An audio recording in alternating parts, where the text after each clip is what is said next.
दजिसेथि बर' थुनलाइ आफादनि बानजाय आफादा गावनि गोसोबायदि सोलिदों नामा?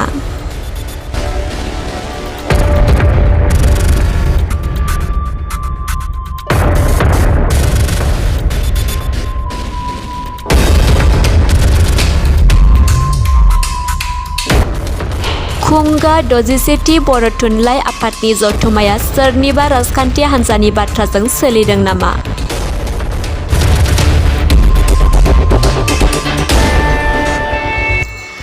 खुंगा दजिसेथि बर' थुनलाइ आफादनि सावगारिखौ लानानै सानैसो राजखान्थि हान्जानि दैदेनगिरि बिथांमोना भारत हादरनि हादोरगिरि रामनाथ क'विंदखौ बरायनायखौ माखासे सुबुंफोरा गावबा गावनि मोखां बिजाबाव दुखु मोननाय फोरमायदों।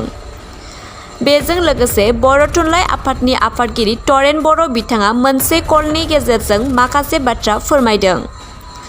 बर' थुनलाइ आफादनि आफादगिरि तरेन बर' बिथाङा मा बाथ्रा फोरमायदों फै जों खोनासंनि। हेलौ औ सार योगेश्वर नङा ना? औ ओमफ्राय सार मोनसे खोथा सोंनो आं सार बे साहित्य सभा जागोनाव बे हिमन्तनि रामनाथ क'विंदनि पिक्सारसो दंलाबायो बे बोरै जाखो सार बेयो? थानांगौमोन ओमफ्राय नोंसिना फट'आनो गैया माथो? बर' थुनलाइ आफादनि फट' जोङो जिमान प्रेसिडेन्ट सेक्रेटारि जिमान राइटार बेखौ गासैबो वाट्सएप खालामनानै जों आरसिनो हरदों। औ आरसिनो हरजोबदों इनक्लुडिं प्रेजेन्ट प्रेसिडेन्ट।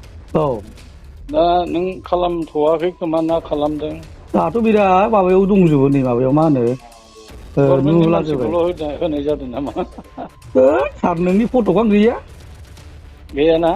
नोहो माबानि आं चिफ मिनिस्टार हिमन्त बिश्व शर्मानि ओमफ्राय रामनाथ क'विंदनि आं रायलायहरनो एक मिनिट। एकदम बोरैबा लाफिंसो नुयो सार एसे बुंहरनाय।